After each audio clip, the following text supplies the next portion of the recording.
嘿，大家伙早喽！2月8号星期六，太冷了，体感温度又是零下7度。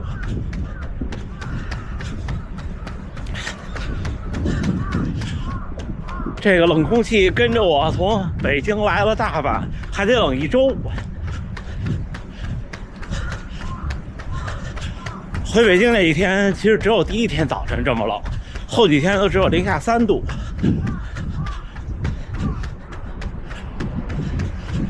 但是体感零下7，气温零下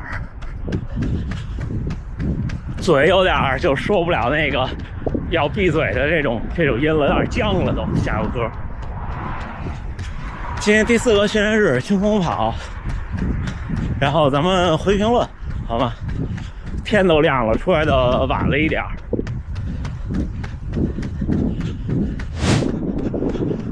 这个路口是大阪马拉松终点之前的最后一个关门点。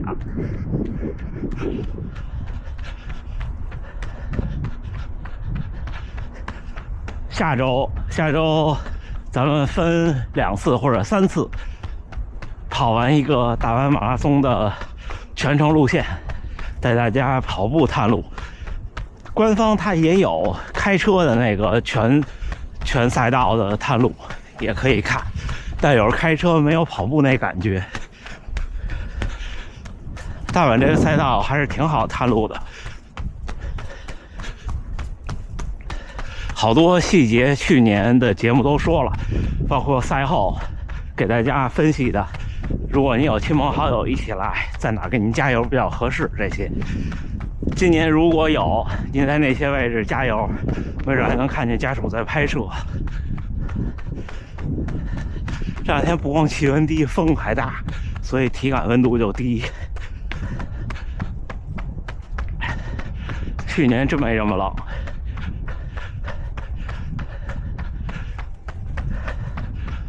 去年大阪半马的时候就不太冷了，就跟今年似的，然后之后没有这一波寒潮，一直就开始气温回升下去。我们第一个问题就是小伙伴说大阪马拉松是不是得穿长袖了？我觉得不用。就关于马拉松比赛服装这个事情，之前我也分享过我的经验，就只要不是极限天气，基本就是您夏天竞速怎么穿，比赛就怎么穿。唯一的区别可能就是手套、帽子和臂套。像大阪马拉松还有半马这种天气，臂套就选厚的，然后如果特别冷的时候，就是戴手套和那种能护住耳朵的帽子就好了。其他的我个人认为不需要。脖套这东西可以考虑，特冷的时候也不是必须的。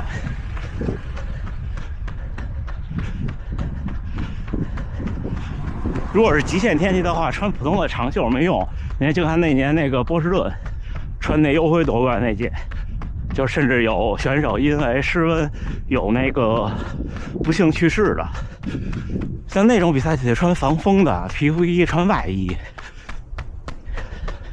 但是无论什么天气，我都建议大家穿短裤，腿基本上人是不怕冷的。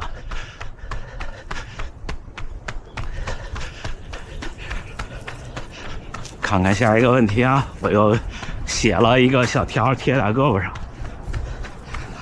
一位小伙伴说，有时候会睡不好，失眠，但是呢，第2天又有安排好的强度训练，怎么办？我有时候也有，只是说一般情况下1晚2晚睡不好，影响不大，因为训练跟比赛还是不一样。我记得特别清楚，有一次第2天是周3，而且是个挺有强度的课表，然后前一天晚上失眠，就躺在那儿睡不着，最后睡着时候可能都已经11点多了，然后4点就又起来，是稍微有点辛苦，但是问题不大。但是这个看每个人的个体反应，就像有的小伙伴说，睡不好觉，或者头天喝酒了，或者怎么着，第2天心率高，或者感冒了心率高，我好像都没有。就我无论是身体什么状态，我正常跑步心率都是这样的。只不过就是你觉得累还是不累。所以我对自己的办法就是，我就看体感就好了。包括比赛也是，我就看体感。我除了那个神户，我实在是有点怀疑人生了。抱歉啊，风又特别大。我看了看心率，我基本上比赛不看的。就是您只要身体确定是健康的，没有基础病，没事儿了。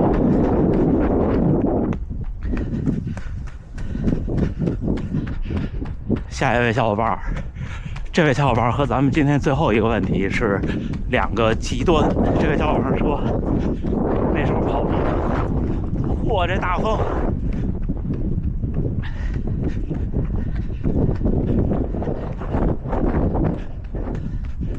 这位小伙伴说，一开始跑步前2年的时候什么都不知道，就下楼绕着小区跑，也没有手表，也没有手机的软件。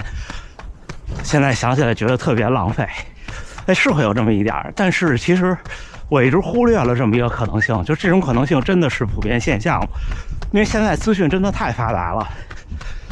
就是您要是真想开始训练或者锻炼，可能都会拿一个东西记一下。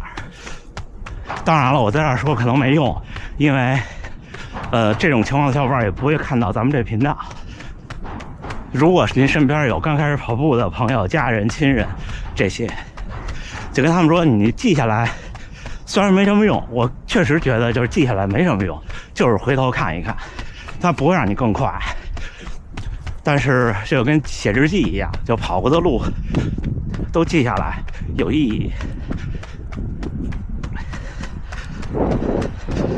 下一位说，看我的比赛，说比赛的时候是比较容易出更好的状态。对的，比赛跟训练不一样，有时候人们对比赛有焦虑、有担心，是因为它是建立在他平常训练的状态下。但是平常早上起来的训练，尤其是晨跑的小伙伴，晨跑小伙伴更会有这感觉，因为我有亲身的体验。因为晨跑本身就跑不快，然后没状态，你老想着这样比赛我能跑出我想要的成绩吗？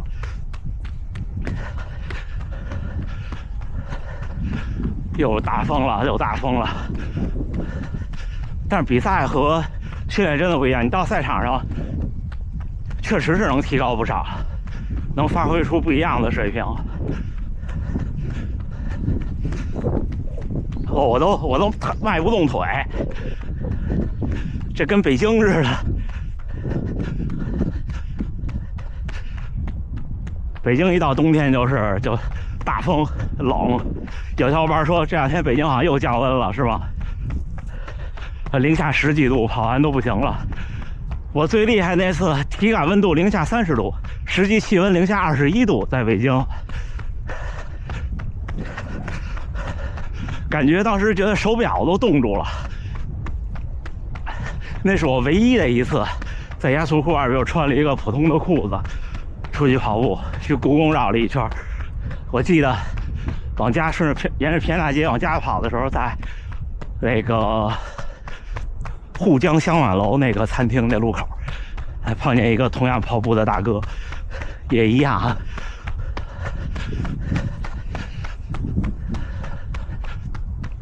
北京的冬天真的是挺可怕的，还有观众在东北生活的更可怕。春节在长公园碰见一位好像从长春还是从哪儿来北京过年来玩，来亲戚家。很多人北京热嘛，兄弟说北京是比他们那儿暖和，那天还挺冷的呢。冬天冬练3九，夏练3伏，这些东西给了您在赛场上的勇气和拼搏的精神。不是说一定这样就有用，就像那天我的复盘节目说的是，就是它不能改变你的身，就你的基础还是这样，但是它能改变你的心。心理是决定上限，在你的这个范围内。就每个人其实你的身体条件有一个下限，一个上限，能跑到什么上限，那看心理。还看这有意思啊，一个车给3个车让道，不是3个车，5个车。但是这儿平常都见不到车，不知道是不是有什么活动。今天周末，不行，说不动了。下一位说大阪马拉松想枪声成绩近3小时，在 C 区。还有一小伙伴说报名的时候忘提交成绩了，在 H 区能不能换？我的亲身经验啊，大阪半马当年是给我换了，但是那不是因为我没提交成绩，是因为大阪半马的报名是有2个通道，一个是 A 区，一个是普通的选手，就从 B 区开始。我进错了，就那样，当时都给我换了。但是呢，我那个是在出号之前，就是我报完名就发现了，我给组委会打电话改的。但是如果出了号了，基本就没戏了，因为物料什么应该都已经印完了。还有在一个 H 区确实是靠后了，但是它分3枪也还好。C 区就比较尴尬。您可以看看去年我大阪马拉松的节目，拍到了起跑，我在 A 区站的稍微靠后一点，真的不行，前3公里都在目标配速以下，跑不开。第1公里跑了4分多，当时我就觉得没戏了。你那差那几十秒，你后边追不回来。这赛场上就是这样，你这公里你还有劲儿，你说我慢10秒，下公里快10秒，不现实，就挺难的。所以 C 区起跑的小伙伴想把枪声成绩跑进3个小时的话，那您的净成绩估计得跑到2小时55，就差不多了。可能最差也跑到2小时56分多。我那年冲刺也录上了，然后我也分享过我的证书，我现在记不得我的起跑用了多长时间了，我可以找一下贴屏幕上，现在您可以抬头看一下。然后就是最后这个问题和刚才那位的问题成对比，21岁的女性跑步11个月，半马就能跑到1小时33了。然后现在她的训练是每周有一个6到8公里的阈值，然后有5个1公里的节奏，还有一个14公里的渐加速，最后要加到4分，好像是4分40。然后还有其他的轻松跑，1周跑6天，然后被伤病困扰。也有好多小伙伴最近在问我跑步1年，我想破3，我想怎么样？我觉得可能略微有些激进，这些目标，还有这些训练手段。刚跑步11个月，能跑这样，就是因为年轻，真心话，年轻受伤啊、累啊，恢复得快。但是它不实际、不现实，真的不现实。强度太大了，你这强度我都觉得大。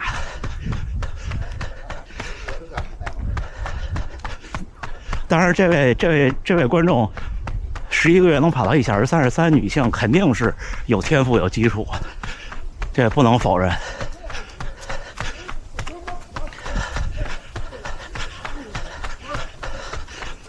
加油的ます。肯定是不能否认有天赋，但是我还是觉得这个强度太大了。就首先这个跑量的前提下，这位小伙伴的目标是半马1小时30，这个跑量和这个目标的前提下，不太需要跑极端的间歇。我觉得阈值跑和渐加速2选1，每周有1次就足够了。对于绝大多数的朋友，跑步1年左右，这些都不需要有，你就正常的每天跑步就好了。真的，就一开始得积累跑量，积累自己身体能承受范围内的跑量。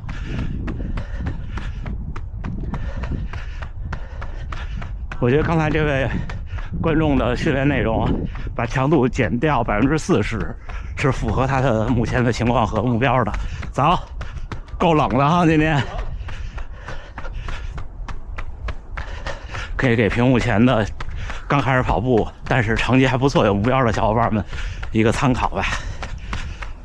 不管男性还是女性，那天有一位朋友说，每天跑5公里成了习惯了，但是突然发现，让普通人跑一个5公里，简直是一件比登天还难的事儿。确实是，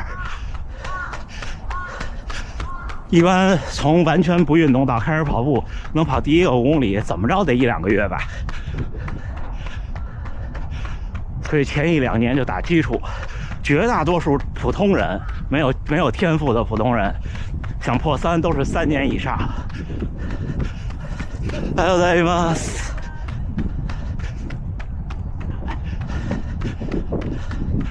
好，那咱们训练后再聊了啊。哎呀，真冷啊，真冷啊，真冷呀！2月8号星期六清晨7点多了，晨跑结束，14公里，最后一个训练日，平均配速4分55，最快只跑到了4分30，心率135，这都7点35了。哎，今天还不是那个大太阳，在北京的时候，最后那天还把手闷子留在了爸妈那儿，说带不着了，明年回来再带。